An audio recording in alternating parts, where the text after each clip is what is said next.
Hey everybody, I'm Zoe. And I'm Chandi. And this is Bound by the Cloak.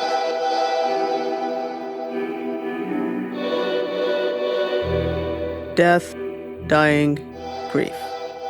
They're all inevitable, but most of us shy away from talking about them. Yet, these are the very experiences that shape how we live, how we care for each other, and how we remember the people we've lost. Today, we're joined by Aubrey Thamann and Kalliopi Christodoulaki, co-editors of Beyond the Veil, Reflexive Studies of Death and Dying. They take us through the full journey of death and grief, delaying death, caregiving, confronting loss, and memorializing those who've passed, while weaving in their own experiences of mourning. Together, we talk about why grief is so hard to discuss, how different cultures approach caregiving and funerals, and why memorialization through rituals, stories, and art matters.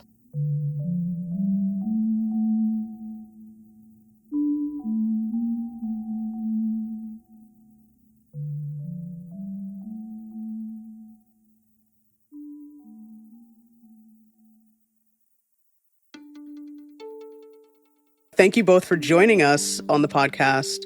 If you could introduce yourself and just tell us a little bit about you, that'd be great for our listeners.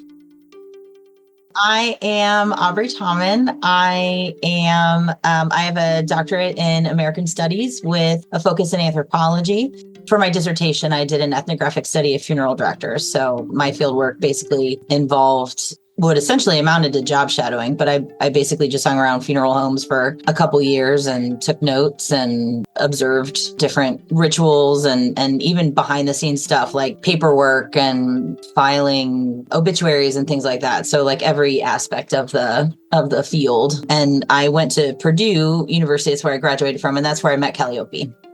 Yes, and my name is Kalliopi Christodoulaki. I'm a cultural anthropologist, and my master's thesis was about mortuary practices on the Greek island of Karpathos. And during that research, I found that mortuary practices were used to kind of connect the deceased with their family members and with the community at large.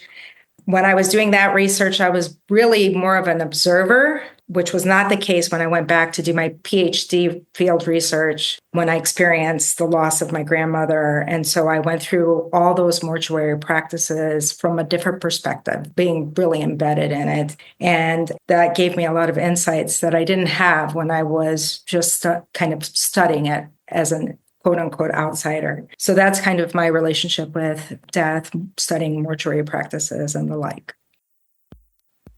Aubrey and Kalliopi, you are the co-editors of Beyond the Veil, Reflexive Studies of Death and Dying. We each contributed an essay to the book, so it's a collection of essays. So it's a little bit of a long story. You know, as I had mentioned, we both went to Purdue, got our degrees there, and had connected, I feel. And, you know, when I graduated, I was adjuncting for a while at several different institutions and ended up at this small-ish liberal arts college in Ohio called Wittenberg. And they have an annual sociology colloquium, and they asked me to present at the colloquium in 1 year. And so it was in that process that I, you know, sort of condensed everything down to essay length, basically, and was really happy with what I had produced. And so that's when I reached out to Kalliopi to see if she would be, because we had talked about collaborating, and then kind of just, you know, life got in the way. And so I reached out to her and I was like, hey, we should maybe do this. And then, you know, of course, COVID hit. So it was sort of a long, like a several year long process getting everything together. But that was sort of the impetus behind. Yes, and Aubrey forgot to mention that the first time she approached me to work together was during one of our professors' memorial service. That it started then. It started with a death, actually, and celebrating his life that she first reached out to me about doing that. And I thought the topic was extremely interesting, and I wanted to see how other people were shaped by their experiences with death and how it impacted their own research. And so I thought it was a very interesting topic. So that's why I kind of was on board immediately. Kalliopi, you mentioned, your own experience a bit, but was there any other experiences with death and loss and mourning that kind of informed your work? And the same question for you, Aubrey, as well. I've always been a thoughtful person, and I always like to read. And so there are many novels and that discuss death. I was always drawn to it through that. It's a fascinating topic, and it's one that people don't really talk too much about here in the United States. I really hadn't experienced a lot of loss as a young child. So when it did happen, like my great-grandfather's death, I remember my mom crying. But because it didn't happen, and I wasn't impacted when I was young, I was interested about it because I hadn't seen it. And so I wanted to learn more about how to deal with it.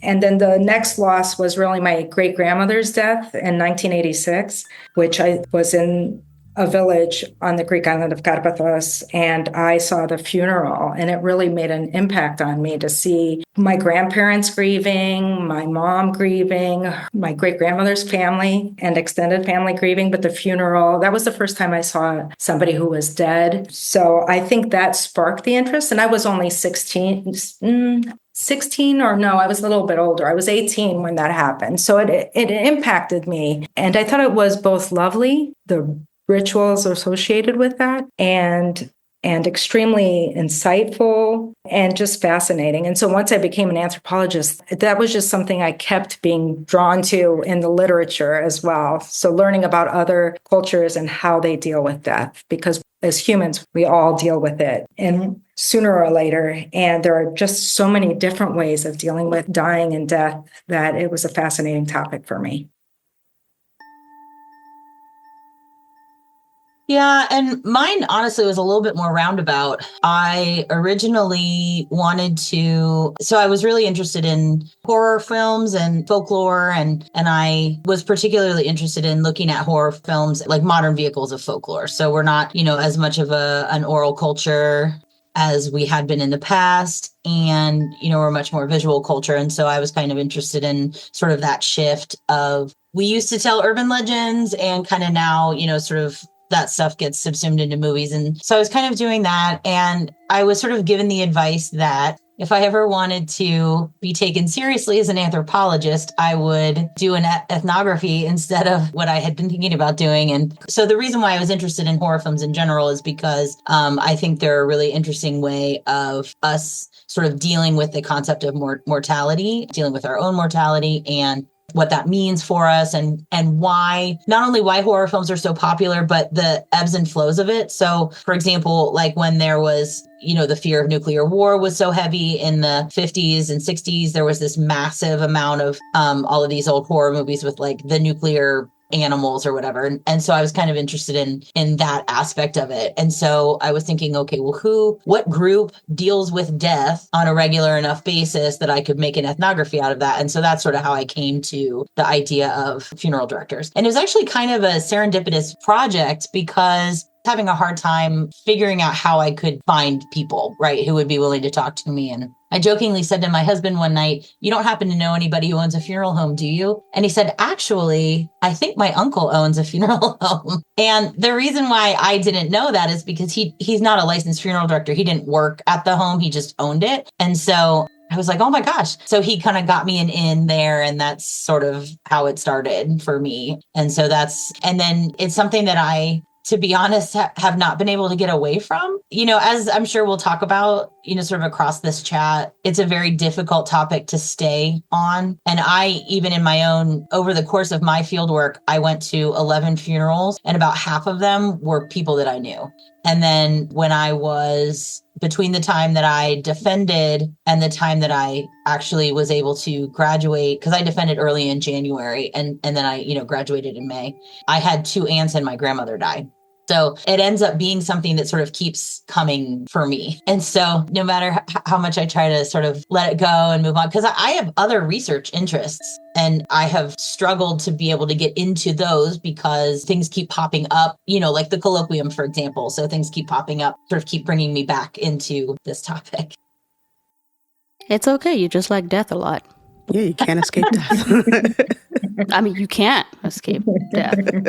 Right. None of us can. Absolutely not. Yeah. You two are the perfect people to ask this and talk about this, but why is it so difficult for many of us to talk about grief? I actually wrote about that in my dissertation, at least in the US in particular. There are sort of two aspects to that. Number one, because of the professionalization of death care, it became sort of culturally compartmentalized. So there are people that deal with it, and that way we don't have to, right? So like other people can deal with preparation of the body and burial and all that stuff. And we don't really have to do any of that. And so there's a disconnect there. And then there's also, we're sort of a very health conscious in a lot of ways culture, right? Like with fitness culture and diet culture and all of that. But sort of more on a subconscious cultural level, I think it has to do with the American concept of like the cult of the individual, right? So there's this notion that like, God helps him who helps himself, right? Like, so this idea that you do it yourself, you're independent, you're not dependent on anybody, you don't need help from anybody, you do it yourself, you get it done. And I think because of that, grief demonstrates at the very least that we are connected to other people. And so it is very difficult to face the fact that at a very base level, we cannot be independent. We cannot be across the board separate from other people. And culturally speaking, we don't like that. We like to be able to be an individual, be ourselves, be by ourselves, depend on no one else. And so death makes us face that, right? Death makes us face the fact, like if we're grieving the loss of someone, it's because we wanted them in our life and potentially even needed them in some way. And people don't like to face that. That was sort of what I had written about in my dissertation a little bit. And I think just grief is a difficult emotion. It doesn't feel good. It feels like a weight, a burden. The Greek word for grief is thlipsi, which comes from an ancient Greek word that means pressure. There's also another word for worry, which is stenochoria. So when you think about grief, you might have stenochoria. And that comes from two words, which are stenos choros, which means tight space. And so if you think of grief and the feeling it gives you, it is kind of an extreme pressure. And it's about, the people we miss, the things we'll miss, the feelings, just a feeling that bothers us. There is definitely, as Aubrey said, a cultural component to the way we deal with emotions. So expressions of grief are shaped by our cultures. And just like you said, some of the idioms, stiff upper lip is what you hear in the United States, or get over it, or don't cry over spilled milk, or weather the storm, all those kinds of things, exactly what Aubrey said. Grief is okay in the United States for a certain amount of time or during certain events or moments, but then you're supposed to kind of get on with it and get on with whatever you're doing. So you just avoid those feelings. So that's not true cross-culturally. There might be more opportunities to express or talk about grief, but in the United States, that's not as common. And then there's also a familial connections that we have here are pretty small, in that for most people, it's your nuclear family. But when you grow up and you get a job, you move away from your family. And so sometimes you don't have that extended family that kind of comes together when there's a funeral, or maybe the amount of people that is very small. And that's different than, say, small scale societies where you can mourn the loss of an individual in a village where everyone knew that person, and half of the people are related to you and are experiencing the same loss. So those kinds of things make a difference.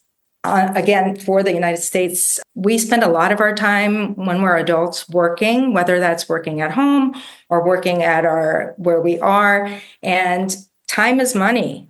People don't want, if you're mourning, if you're grieving, then there's a lack of productivity. And so it's not encouraged, right? So that's why there's time limits as well. You're right. For instance, when my mother passed away, I had to handle a lot of things. So you go to the funeral home, you have to handle arrangements, you have to, all of that. That's not just something you do. It doesn't just take like an hour. It takes days to kind of get things in order. There's life insurance policies. There's all these things that you have to do. And your job doesn't care. So you're going through something while you still have to figure out how to get all this other stuff done, especially if you don't have that many siblings. It might just be you. It might just be your brother. So there is like this, everybody else is you're stuck, and everybody else is kind of continuing to move forward. And I think sometimes it's hard for people to understand how stuck you might be in terms of you getting back to normal. It might take time. Everybody's grieving process is different. And I think that might be hard for other people who aren't going through it, especially even at that time, to understand. I mean, they have bereavement leave, but even that, like, it's 5 days, right? So it's like they have a time cap on that too. Yeah, because it's like just enough time to get things done. And, your book is outlined in a very interesting way, follows a kind of timeline in a way. Was that actually planned out that way? Because you kind of go from caregiving and like the beginnings of things, and then you kind of go through the death process and then the grieving. So it wasn't planned that way from the beginning, because we both had such personal stakes in the stories that we were telling.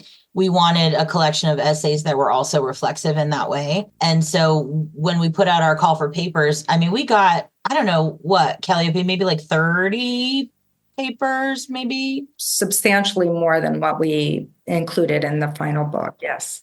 And then we narrowed it down to the essays that we felt really had sort of captured what we were looking for. And then we realized that they focused on specific times, right? So like preparing for death, the caregiving, the memorialization process, all of that. So it sort of naturally came about, just the way that the essays that we chose sort of fit themselves into that sort of timeline category, the categories of that timeline. And so it kind of sort of came about naturally. Yes, absolutely. I agree. And I think, the first part of the timeline is delaying death. Related to that, death is something we all face. And when we think about it, we often do a lot of things to prolong it, even if that's eating healthy or taking medication to live like a certain age. So how do we prevent our own death, and why do we prolong it? Well, the reason why we want to prolong our life, well, many of us want to prolong our life, is because we are afraid of death, which is obvious. For many of us, it's an unknown. We don't know what's going to happen. It's also a loss of control. We have no control over it, many aspects of it at least. And it is, as Aubrey said, this real clear moment when someone else dies, that you realize that you're connected to that person and you rely on that person if you're experiencing grief and sadness and so forth. But sometimes even if you're not, if you're experiencing anger or relief, you could still have those feelings. People are doing different things to, eating well, exercising. The other thing that was interesting to me is that in many other cultures, thrill seeking is not common. So in the United States, there's a lot of doing dangerous kind of activities like climbing dangerous summits, or not just the United States, there's other cultures as well, parachuting, bungee jumping. In other cultures, you do not do these kinds of activities unless there's, a reason. You need to climb a mountain to attain something, or climb a tall tree to get the honey at the top of the tree, or rites of passage are important. So if for a boy to become a man, he has to do this dangerous activity, or in some cases, girls to women. But otherwise, you try to kind of live your life without doing anything extreme. But this idea that our medicine can save us or heal us or prevent death is kind of in the back of our minds. So other cultures don't necessarily do that kind of thrill seeking. So, and I think the reason why we do that here in the United States is, it's about pursuing your own happiness, do what makes you happy, that adrenaline rush. There's something attractive to people to get that adrenaline rush that isn't happening in other places. So that's, for me, I wouldn't do activities that I find dangerous. So none of the activities I mentioned would I do. And I think the older I've gotten, the more careful I am about hurting myself or passing away. And I think just kind of living until you're my age, which is in my 50s, I have seen a lot. And so I kind of know to be careful in a way that when I was 20 or younger, I wouldn't have been. So, but people do try to extend their lives in various ways. I can only speak, because I'm an American Studies scholar, I can really only speak to American culture, but I don't think it's death that we are trying to prevent. I think it's infirmity. For example, when Kalliopi had mentioned time is money, that's true across the board, right? So like if you are physically unable to work, there is a sense that you lose some of your worth. And so I think what people are actually trying to prevent is infirmity. I think, death is death, and people grieve it, and nobody wants to die. And I think even people who have really great faith, there's still maybe that little thought that we really don't know. Like, even if you think and you've got this whole big thing planned, I don't think it's death necessarily that people are trying to prevent. I don't think we like to talk about it. I think we want to avoid the topic. I think, we don't want to face it. But what I think is trying to be prevented is infirmity. I think people don't want to be dependent on others for their own care, their own physical well-being. That's, I think, really what, at least in the US, I think that's what we're trying to avoid. Yes, aging in general, too. I mean, there's all these anti-aging procedures and medical interventions, that hormone therapies, all to prevent aging. And that goes to being infirm and also not being as important as somebody, your younger version. You become invisible and unimportant in this culture as you age. Because if you can't contribute to society in an economic way, then you're sort of seen as less than. And so I think that's kind of... Yeah, I think that makes sense. People try to freeze themselves so that they're... Oh, cryogenics? Yes, cryogenics. People do things like that. I mean, if that's what they want to do, try and preserve themselves for longer. But in the end, still going to die. You see it in movies, and people talk about it in pop culture and things like that. And then there's that guy, I can't remember his name, but he's like a millionaire, and he his entire day is dedicated to trying to be young and trying to prolong his life. He takes his kids' blood plasma. I mean, he just, you know what I mean? Everything he does, his entire day is dedicated to living longer. I always ask this question to people. Sometimes I asked it to Chandra the other day, and I don't even remember her answer, but why are people afraid to die? What are we really afraid of?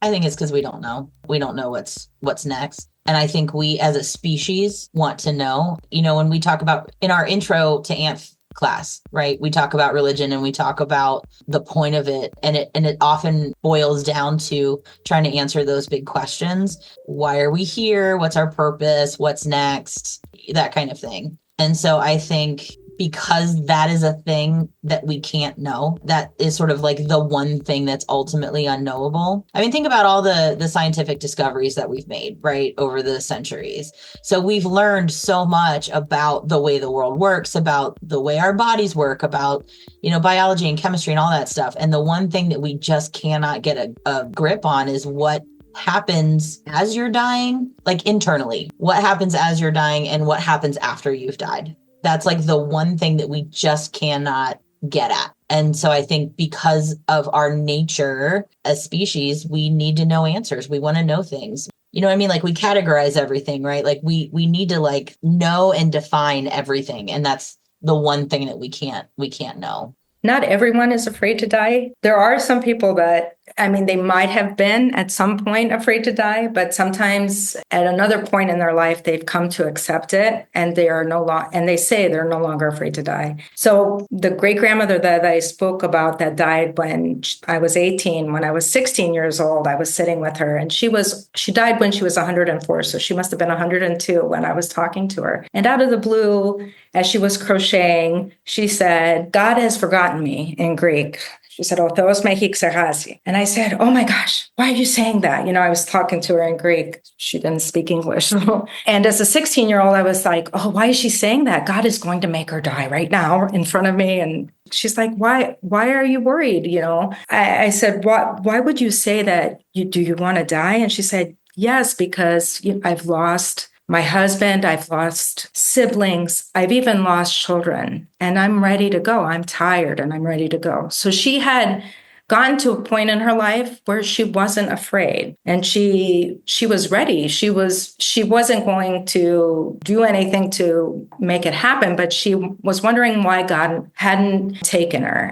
She was Greek Orthodox. I don't know. She was pretty religious, but she wasn't going to church at that time. She was an older woman, but her faith was strong enough, I guess, to have given her this kind of peace with the idea of death, or maybe living to be over 100 gave her that peace.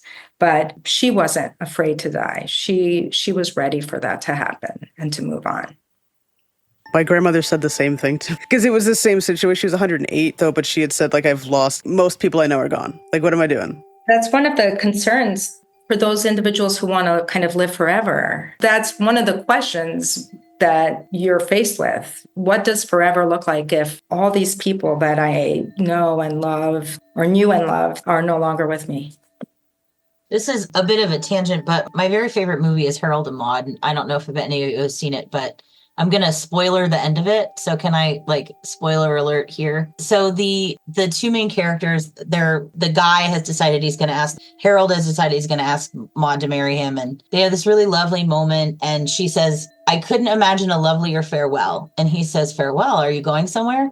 And she says, yes, dear, I took the tablets an hour ago. And he flips out and he's like, what's going on? And it turns out earlier in the movie, she sort of mentioned they go to funerals. That's how they meet. They meet at a funeral. And she sort of offhandedly says, did you hear he was 80? I'm going to be 80 next week. And I think that's a good time to go. 70 is too young, but after that, you're just sort of marking time. So she decided that 80 was a good time to go. So on her 80th birthday, she basically died by suicide. And so it's it's actually a really uplifting movie, and it ends on a really positive note. But my point in bringing that up is that, yes, Kalliopi is right. Like, some people just are ready. Some people are just ready for it. What about you two? Are you afraid to die? It depends on the day for me. I'm afraid of a few things. I watched my grandmother suffer with dementia, and I don't want that. I'm afraid of pain, I'm afraid of suffering, but the concept of death doesn't really bother me, because I feel like I try to live my life in such a way that if there is an after, then I will hopefully be doing okay. And if there's not, I'm not going to know anyway. So I'm not afraid of death itself. It's the bad stuff that may lead up to that I'm more afraid of.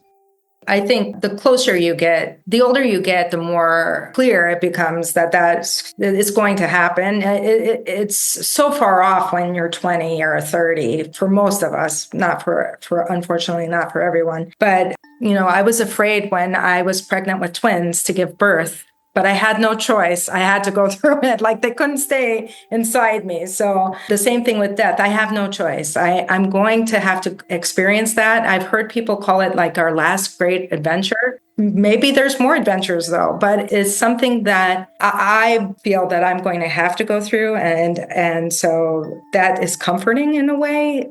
I'm also thinking about ways to kind of make it better and causing less harm to my children and my family members and stuff like that. I haven't gone into great depth into kind of organizing stuff like that, but sometimes I am afraid when I think about it, because there's huge questions like, what do you do forever? And or if we cease to exist, gosh, what a sadness that brings me, knowing that all these experiences that I've had, these wonderful memories, will just die out with me. So that causes sadness, and it can cause a lot of frightening feelings as well, but I try to avoid those feelings. So once I start thinking about the concept of eternity, which does bother me, just even thinking about that, I say to myself, no, I'm not going to think about that.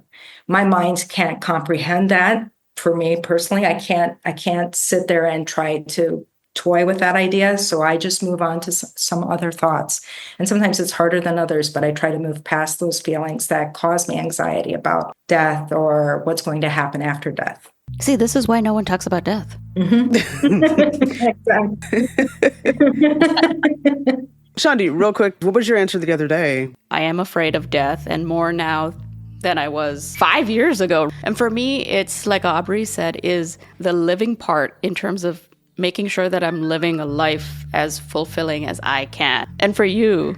Mostly the pain, or I don't want it to be a long process. I would just either want it to happen pretty quickly or painless, which I know is not really a thing. The next part of your book is about caregiving, which is a really, really important piece. How is caregiving perceived in different cultures? And if you feel like you need to define what caregiving is, you can do that too. Caregiving, I guess, is just providing end-of-life care. And in this context, is providing end-of-life care for somebody who's dying. It varies cross-culturally, but most often it's women of the family that take care of the person who's dying. And there's an expectation in many cultures that the elderly will be cared for by their children or close family members, but that's not the case everywhere. So among the Inuit in the subarctic area, when someone was very elderly and could no longer contribute to the group or felt that they were a burden, they would just kind of leave the group and to die alone. But in many, many cultures, there's an expectation that the family will help care for the deceased, so or the very elderly or the people who are dying. That isn't necessarily the case in the United States. So I think in general, I think it is dependent upon a family's economic bracket. I think when a family does not have a lot of money, they do that. When my grandmother was starting to falter and was unable to, really care for herself, care for her house anymore, she moved in with my uncle. They built a little apartment on the back of their house and she lived in there. And, as she sort of progressed, they did hire a nurse, but that nurse was only there during the day. So she didn't have like 24-hour care. And then there are some people who have enough money to either put their loved one in a care facility where they can the people in the care facility can deal with things. And because I think ultimately, I think a lot of people in the US would prefer to have somebody else deal with it, have somebody else take care of it. Because again, there's that idea of like, especially when someone is dying, when someone is in the process of it, you're grieving them the whole time. When my grandmother was dealing with dementia, my husband's grandmother had dementia as well. You're grieving them that whole time. And sometimes it can take years for them to go. And like, I remember even when my mother-in-law died, she had cancer and she never went into care. They had hospice come in and set up, bedding for her. And so my father-in-law was mostly her caregiver most of the time. My husband spent a lot of time going down to visit them and bring them food and things like that. And it was a relief for my father-in-law when she finally died, because grieving that long takes a lot out of you. And I sort of kind of went off on a little tangent here, I guess, but I think most people, because they don't want to go through that, if they can afford it, would rather sort of outsource it, would rather have somebody else deal with that so that they can ignore the bad stuff that's going on while it's going on. And then when the person dies, have their set, 3 to 5 days of mourning and then move on, which of course is not reality, right? I mean, like if you are connected to the person that's gone, it's never going to take 3 to 5 days for you to just be over it.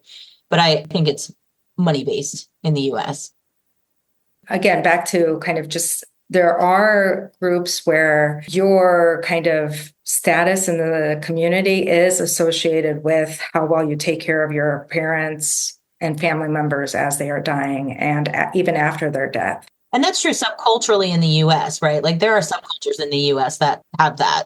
Yeah. So, I mean, the idea of putting parents in a nursing home or outsourcing any kind of care is problematic. I remember when President Jimmy Carter went into hospice care that they said it was such a good thing for hospice care for him to go into it so early on in his dying process, because he would make it more acceptable for people to seek out hospice care for individuals who were in the process of dying. I did read an excellent book called The Spirit Ambulance by Scott Stonington, who studied end-of-life care in Thailand.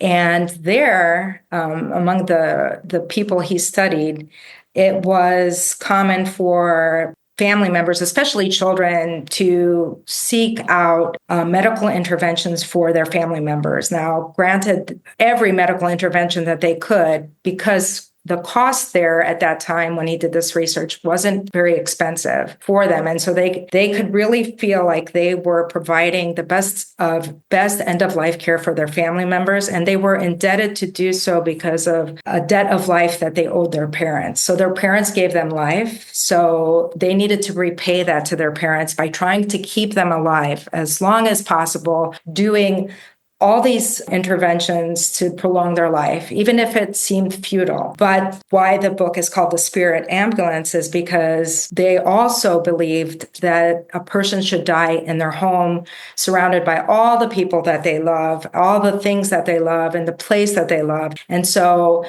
quite often there would be a mad rush to get people from the hospital back to their house so they could experience a good end of life. And so that kind of, he called it choreographing the end of life, is very important in that you are creating a good end of life experience, not just for the person who's dying, but for their family members, so that for them to feel that I did what I needed to do for this individual who passed away. And I have no qualms about my role in their end of life care. So that's one culture. In Japan, there are more and more what they call lonely deaths, where individuals are dying by themselves in apartments and not being found until weeks, months later. And the Japanese government is trying to have programs where they address loneliness for these elderly individuals who do not have family members to check on them, and to kind of make different resources available for their aging population as well. So things have been changing because of smaller family sizes and aging populations. And then there's the money component as well. Does gender play a role in caregiving? 100%. Yeah. With Western culture, broadly speaking, it sort of fell to women in general to be the ones to clean the body and prepare the body for burial and all of that. And then, in the US, it sort of originally shifted, right, to once it sort of became professionalized and medicalized, it sort of shifted into men's work. And that is changing. But I think outside of that, I think it's usually women. I think it usually falls on women. Like cross-culturally, I think tends to fall on women. I believe that women are more often the caregivers, yes. It's just an extension of their role as caregiving children into kind of caregiving at the end of life as well. Because even the situation with my grandmother, when she went to live with my uncle, I should have clarified, he worked on deep sea fishing boats. So he was gone 6 to 9 months of the year. So her care really fell on my aunt. And, he sort of saw it as, because he was providing the space and his father had said, take care of your mother. He had sort of seen her coming to live there as him doing his part in taking care of her. But of course, the day-to-day, broadly speaking, fell on my aunt. And I think that's pretty common. Could you describe the stages of care leading up to death, if there are stages? I'm sure there are. I don't know of them. I haven't studied the stages of care associated with death. I will say that I've happened across on social media hospice nurses talking about different things that happen as someone's dying and how to know that they're going to die soon. I remember when we were caring for my grandmother before her death, one of the nurses had told my mother that it doesn't happen gradually, like there's steps down and there are uneven steps. And so what was comforting to me when my grandmother, she had had a stroke in the United States, and then she had been taken back to the village, to her childhood home, to kind of live out the remaining time of her life.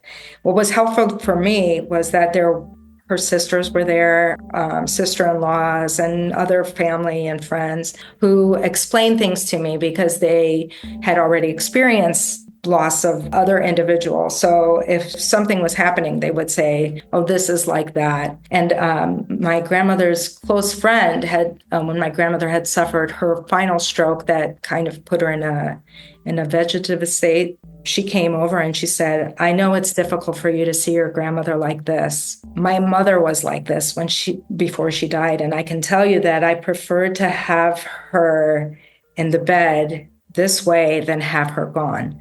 And it was, at the time, I was really taken aback because it was such a difficult thing to experience because this person that you love is not interacting with you and you don't know what they're feeling, if they're in pain or if they're hurt. But it was an interesting perspective, and it allowed me to be more present in the moment because she had said, this is a valuable time to spend with your grandmother. And so having people who had knowledge of these kind of stages, it helped me understand what was happening and also deal with it emotionally.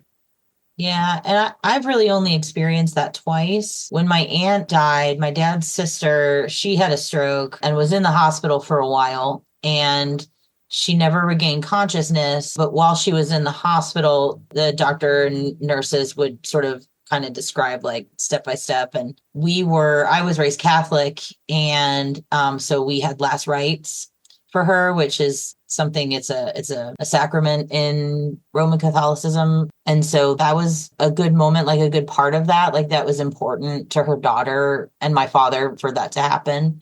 And then when my mother-in-law was dying, she had cancer. And so it was the same thing, kind of what Kalliopi mentioned, like the hospice nurses where, you can expect this, you can expect that. When this happens, maybe give us a call. But outside of that, I don't know. I don't have any other experience with someone dying. Like most of the losses in my life, someone has died. Like I find out, after they've gone. And even with my grandmother, she was in Florida. So we didn't really experience that process, like her dying process that much. I think one of the things that I'd seen after my mother passed away, I was like obsessed with the topic. Obviously, I still like talking about it and reading about it and learning about it. But there was a Showtime miniseries, I think it was called Time of Death. And they talked a lot about the caregiving, transitioning, death, and what happens right after, what's going on, that whole process. I mean, it just helped me. Like, I don't think I processed it in terms of stages while I was watching it. It was just something that kind of helped me at the time. The next kind of thing is moving into like confronting death. And, everybody kind of experiences grief once they know somebody has passed away. You have to plan for things. There's the funeral, there's all the arrangements, whatever it is that, for whatever culture, whatever it is that they do. It's just like people kind of revisiting their connection with the deceased and the memories and all of that. If you could talk a bit about what your experience is just from putting the book together and then obviously your personal experiences with your research in terms of people and how they confront death. There's lots of different, I think about in my own research, when I did present at that colloquium and I had talked about sort of those 4 funerals that really stuck out to me. A friend of mine had come to see the talk, and afterwards she was like, that was one of the most Catholic things I've ever seen. And it wasn't my intention, it was just because that was my experience. There are these little tiny things that people don't think about. Like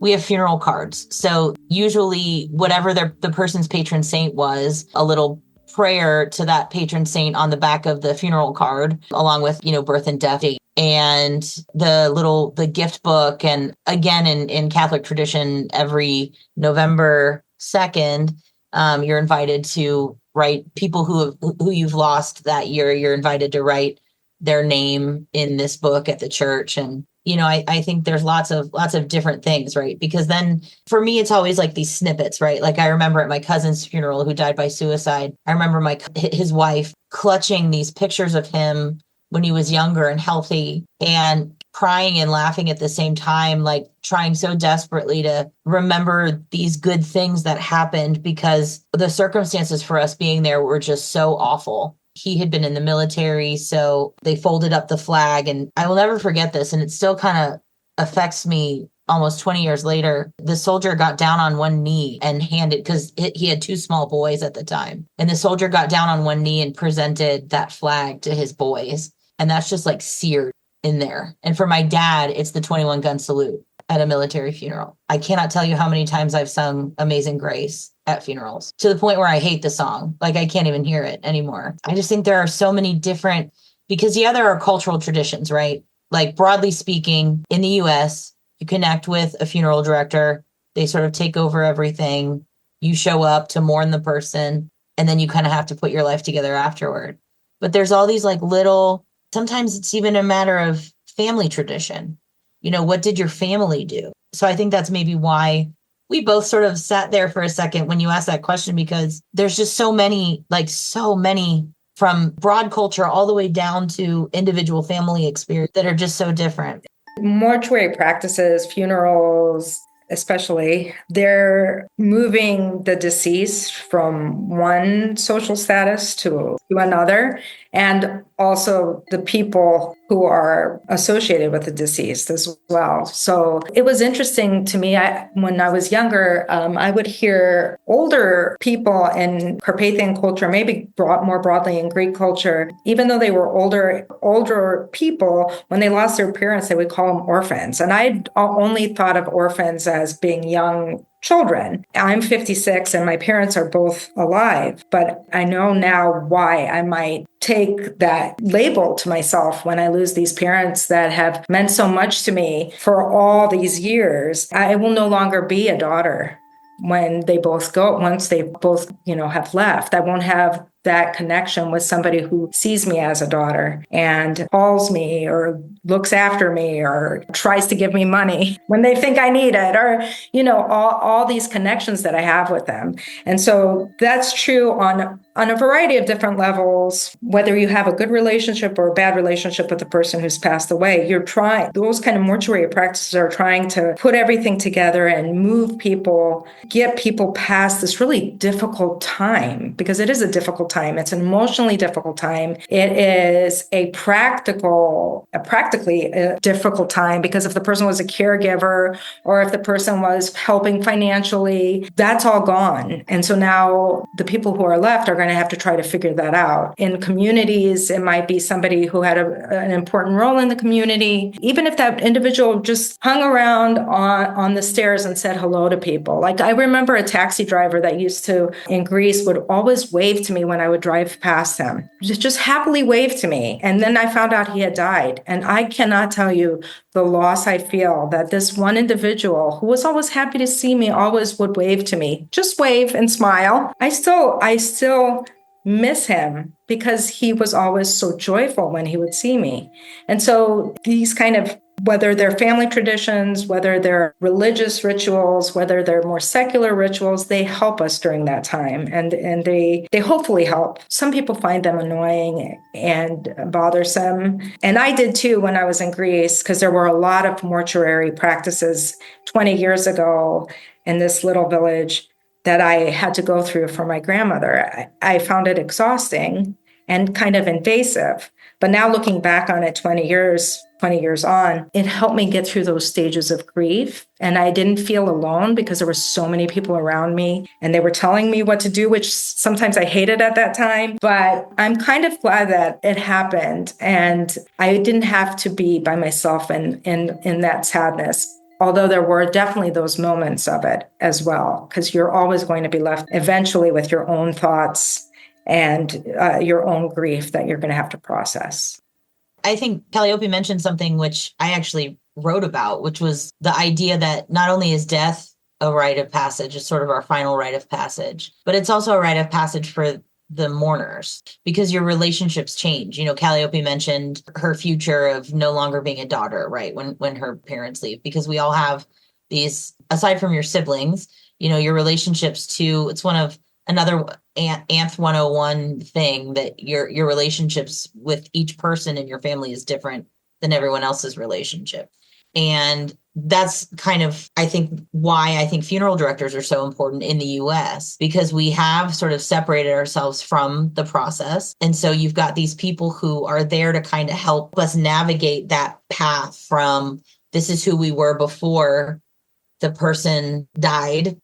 We have to get to this place after the person's buried. We have no idea what to do anymore. And so we have those moments of panic where we have nothing but photos left and we're walking around half crazy trying to remember the good times, because we're so bogged down in our grief in that moment. And so I think funeral directors, with the work that they do, Kalliopi, I whenever I was writing this, I always thought about the one that gets people across the river Styx. Oh, Haros. So I always thought of him, right? Because that's that safe passage that we don't know how to get to anymore. And funeral directors are able to help us navigate that trip from one shore to the other. I think Nikos Kazantzakis, a famous Greek writer from Crete, I believe, wrote something like death is a donkey. Kind of you get on it and it takes you somewhere else. It's a journey. Same kind of concept with Haro as well. But yeah.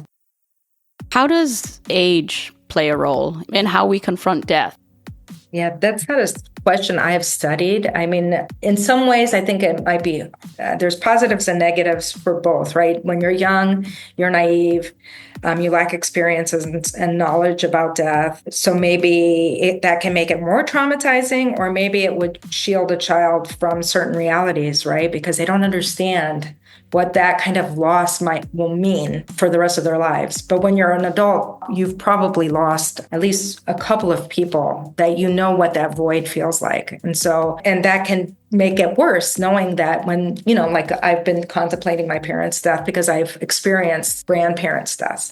But I have the experience of surviving those deaths and getting past it. As difficult as it is, and knowing that I'll always miss them and always wish they were here. A few years ago, there was this question people would ask, if you could eat dinner with anyone, who would it be? And someone asked me that, and I said, oh, no doubt, my grandfather. But most people were saying famous people. And I was like, I didn't even cross my mind to say a famous person. I thought about the question, and it would be this person that at that time, he was the most important person that had passed away in my life. That's the one person I wish I had 30 minutes to have a dinner with, or 40 minutes. So I would say it can be worse for children. It could be better in some ways for children. It could be worse for adults. It could be better for adults. It's a variety of different. The most important thing is to kind of what mindset you have about death, and also the kind of support system you have to get you through that process. It could be a lot harder if you don't have a support system to help you through that, especially if you're a younger individual. At least that's what I think, but I haven't really studied those questions. I don't know if Aubrey, you have. No, I didn't really look at age, but I mean, just from personal experience, I remember when I was 9, my grandfather died. It was my first death that I experienced personally. And I remember even at 9, him laying there, and I was convinced I saw him moving. And I was like, I just wasn't fully convinced he was dead. And, then as you get older, you start to realize, okay, it's real. There was a time period where we lost multiple people in the span of like 2 years. And it was a miserable 2 years. And, I was probably in my late teens, early 20s when that was going on. And then now as an adult, I lost my grandmother, my aunts. Basically, my family has sort of, and my mother's brother actually just died a year ago. And so it's getting to the point where like, it's one generation closer to me, right? And so the amount of death that I've dealt with in my life, that doesn't make it easier. So I don't know. I think it's hard. It's an inevitability, as we've talked about. Every funeral director I spoke with said, they try really hard not to euphemize it, particularly around children, because, they need children to understand that it's reality. And you can do that in an empathetic way, but it's still hard. My mom still is mourning the loss of her brother, and she still, I know, misses her father quite a bit, and he died probably close to 30 years ago. And she still misses him, is still sad about him being gone. And so I don't know that it gets easier. You know what I mean? I think we connect with who we connect with. And when that person's gone, it sucks regardless of how old you are.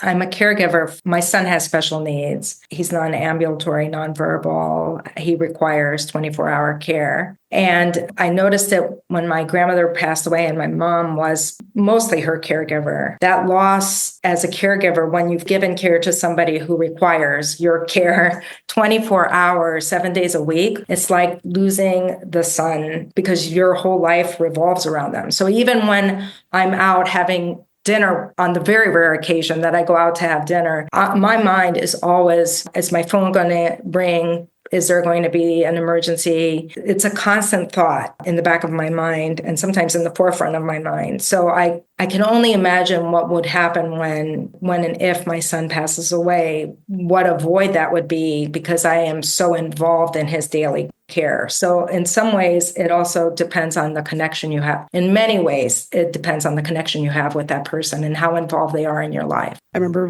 when I was 10, my grandmother's brother, but I was so close to him that, I knew he passed away. It was a weird day. My mother picked me up from daycare, and she just, as we're getting in the car, she's like, yeah, Uncle Frank just passed away. And it did something to me, but I was too young to, like, I knew he was gone, but I think it was a little difficult for me to process the full extent of what that meant. You know, like, I know, okay, I'm never going to see him again. But as you get older, you realize you can't have those conversations that you used to, you know, like, it's a lot that does change. So I think as I've gotten older, I've been able to process that a lot better. But I think the other thing, too, that I guess the final thing in this particular section is an outward display of grief versus that kind of inward display. For me, when my mom passed away, I think because I had time to grieve beforehand, before she even passed away, I didn't really cry that much in front of people. I just don't really cry in front of people that often.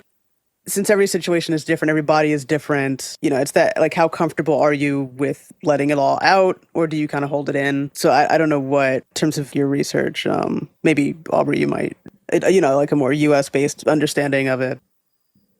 Broadly speaking, in particularly white Christian American funerals, you know, they're very quiet. Like, if you're going to cry or express emotion, it needs to be quiet, sort of contained. And beyond that, it's sort of a social transgression. And one impetus for this collection also was this essay by Renato Rosaldo called Death in a Headhunter's Rage. And he sort of talks about how, because, you know, he comes from that type of culture, right? Like, he's an American, and so he was working with this group in the Philippines called the Ilongot. And when someone died, their sort of natural reaction was rage. And it was always somebody's fault, and they had to avenge that death, no matter what the death was. If it was witchcraft from this other community, whatever it was, they had to get revenge for the death. And so part of that was they were headhunters, right? They would find whoever they felt was responsible and kill the person and eat them. And, you know, he didn't understand the rage side of it. For him, that was just not part of his experience. And then his wife died unexpectedly. She, like, fell off a cliff, essentially. Like, it was a weird freak accident. And it was sort of in her death that he finally understood that rage. And I remember when my cousin died by suicide,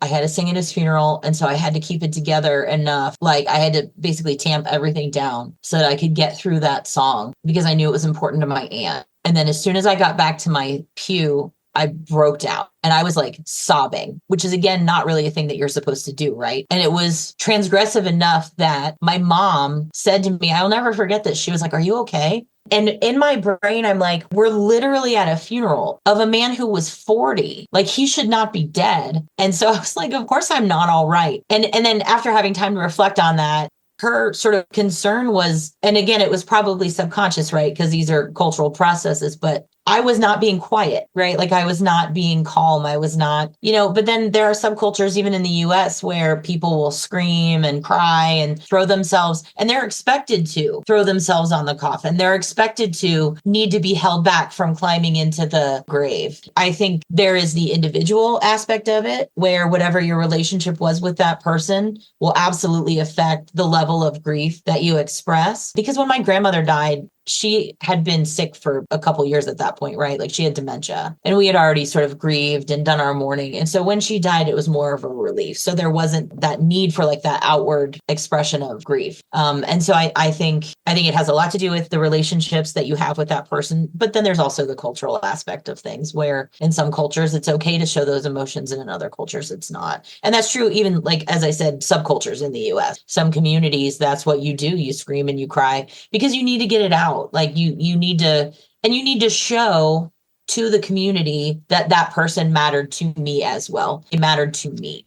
And that's why I'm going to try to climb into the grave with them. So the view of the deceased. So in some cultures, if the deceased is hanging around and watching what you're doing, and they aren't happy with what you're doing, they will cause you harm. So you have to act in a certain way. There are cultures where you're not supposed to cry. You're supposed to be silent. So in Mongolian cultures, Gregory de la Place did research with Mongolian sheep herders who try to be silent when someone passes away.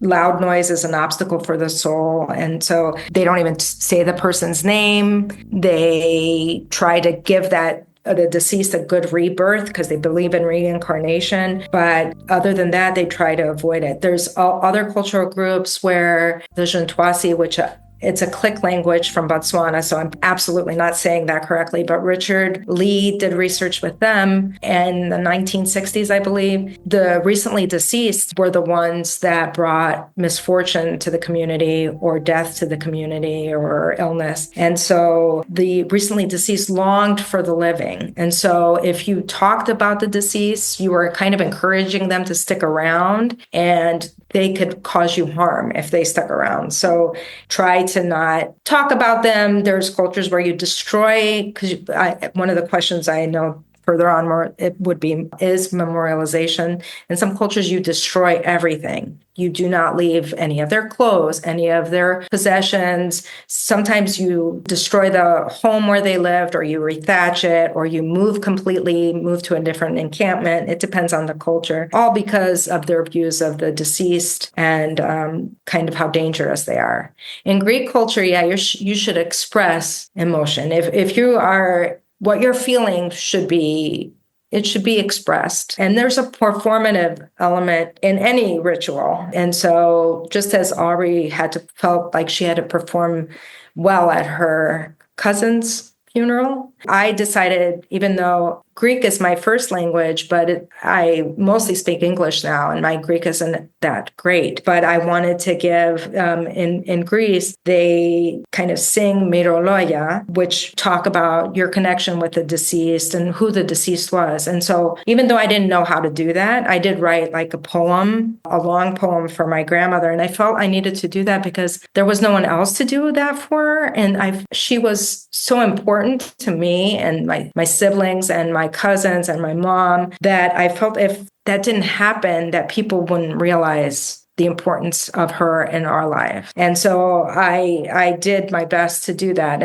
And I'm happy that I did it because I got to express those connections and her importance to me at that time. But yes, it does vary based on culture and also based on the individual. Because I remember there's always a handful of women that weep very loudly at Greek funerals. But then my grandmother, for instance, she would cry so quietly. She was never wailing or anything. Even when I watched her at her mother's funeral, she was very quietly crying, whereas other women were much louder and more vocal about their sad. Kalliopi may remember the name of the culture. There's a culture where after a year, they will dig up the deceased person and eat any remaining flesh off the bones and then rebury the bones. And that's a way to keep that person still a part of that community. So they physically become a part of that group. I remember Beth Conklin, she did Consuming Grief. I don't know if they buried the deceased, but they definitely would consume the deceased afterward. And they didn't enjoy it. It wasn't a pleasurable experience. It was terrible. They hated it, but they felt they needed to do it. And also they thought the ground was polluting. So burying somebody was not a good thing. Kind of the most honorable thing was to consume them and make them part of you. A very interesting book. And I think that's a South American group, but I can't remember. I was thinking South America, but I couldn't remember a specific one. I did want to mention Paul Rosenblatt has done a lot of cross-cultural studies on grief and mourning. And what he found and his other fellow researchers is that crying is by far the most common cross-cultural emotion that you see, but anger and aggression are also very common as well. But I would also add fear to that, relief for some people. There's a lot of different emotions that people might feel at the death of someone. So. The last stage that you describe is memorialization. And why is that important? What is it? And how do people decide what to preserve and what to let go?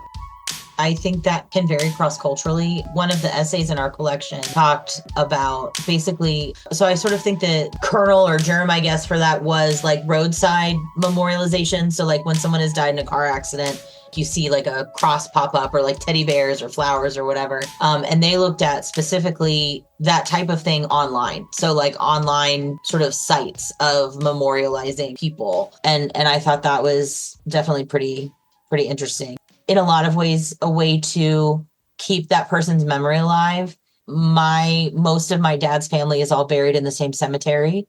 And we will all not even together. Like sometimes I will just have the urge to like drive over by myself and pop by each person's grave and connect with that person and say hey, and it's just a way to like remember them, right, and connect with them again. And I know my dad does go out there whenever he has a chance to say, because his parents are there, his brother is there, his sister is there. And so I think memorialization, and also it's a way to say like this person was important, like because the memorialization side of it is almost always public, right? So like a cemetery where anyone can go, those roadside things where anybody can go. One of the authors in our book had lost people at Jonestown, and there are public memorials to the Jonestown massacres. And it's because it's not just enough for you to remember them. You need people to know, whether that's the person that has died or even people around you or even just society in general. Like this person was important. They were important to me, and everybody should know why this person was important and how they were important. And so I think it's a way to immortalize that person,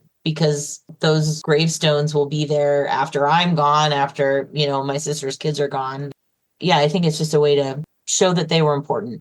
It's also a coping mechanism, and depending on kind of religious beliefs, it can also be used in Greek Orthodox culture. Those memorial services help move the soul to where they need to go. So their obligations, or they're felt like obligations to the deceased, or honoring the deceased, an honoring of the deceased. There's also a personal benefit for the individual who does that as well, or hopefully there is. And some might say that, there are cultures where keeping those mementos are seen as kind of reopening the wound and a reminder of pain. So it isn't a comforting thing for everybody.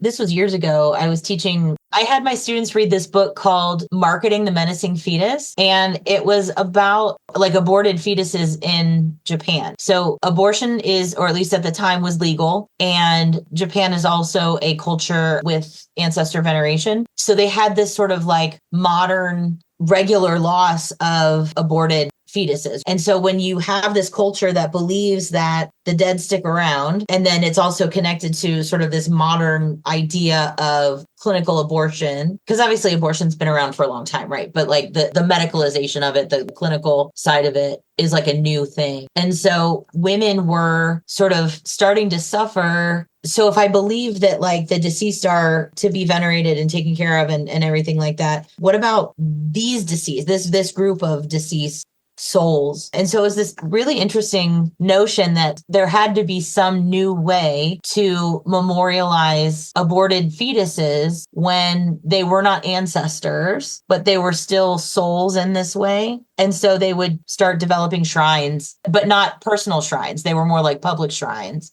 And it was just sort of a way to like honor this new group of deceased individuals, essentially.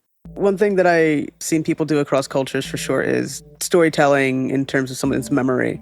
It happens at funerals that you go to. It happens, obviously even years later, people still talk about the deceased fondly, their loved ones that, usually they're like positive, fun, funny stories that people like to share. What was your experience like in terms of researching and like putting this book together? The storytelling, these individuals impacted us. For us to be so connected to create a story about them, it's really a story about us as well. That's what we're trying to express. And so my chapter in the book really is about that whole process of caregiving for my grandmother and her death, and then her memorial services, what that meant to me, what it told others about me as well. I wanted it to tell others that I loved my grandmother. I was a good woman. I did what I was supposed to do, and I was a good Greek Orthodox person for doing what I did. And that all helped me feel very proud of myself when I went through this very difficult process. That was part of it. The whole thing was really in honor of her and her impact on me, and making sure that others knew that through storytelling that connection was created and maintained and had a huge impact on me as a person. So that was my connection and the importance for storytelling for me for that. And also, I think for the book in general, it's really about maybe helping people not be so afraid of death or going through that process. Especially when we were pulling this all together, it was during the pandemic and everything was very frightening and it was right in it. I think we were finishing up when it was still at its height and we weren't sure how many people were going to die, but people were dying at high numbers daily. So that all was very important, and I think on both of our minds as well.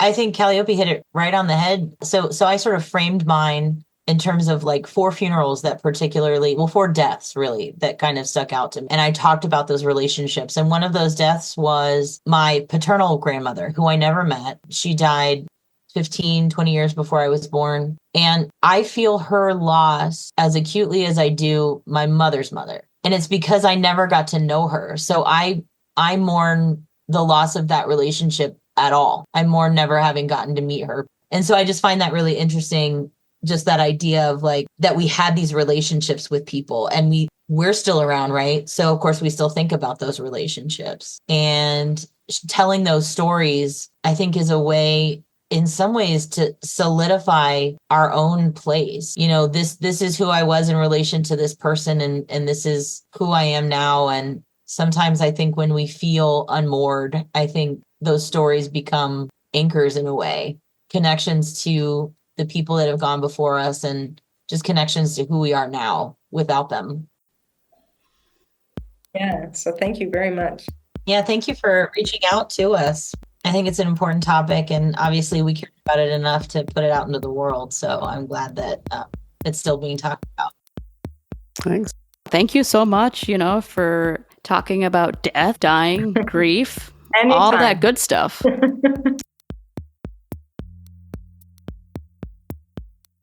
We'd like to say thank you to Aubrey and Kalliopi for sharing such an open, honest conversation about a subject so many of us struggle to face.